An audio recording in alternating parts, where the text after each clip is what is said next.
Halo semua, course kali ini merupakan Introduction to Accounting for Asset dengan topik Petty Cash bersama dengan saya, Sabrina, yang merupakan SCC Corporate Reporting dari jurusan akuntansi.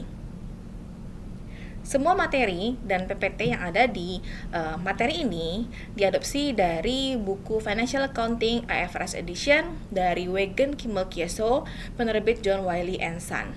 Dan topik ini diambil dari chapter ke-7. Kita akan membahas mengenai Petty Cash Fund Control.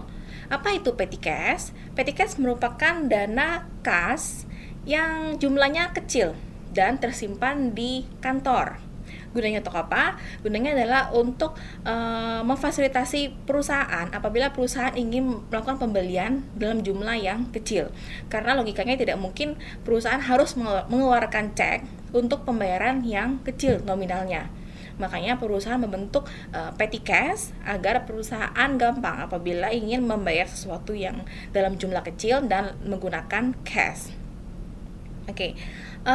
Aktivitas terkait dengan petty cash yang pertama adalah membentuk dana petty cash, kemudian melakukan pembayaran dari dana tersebut, dan kemudian mengisi kembali dana tersebut. Untuk pembentukan dana petty cash, ketika perusahaan membentuk dana petty cash, perusahaan akan menjurnal petty cash pada cash.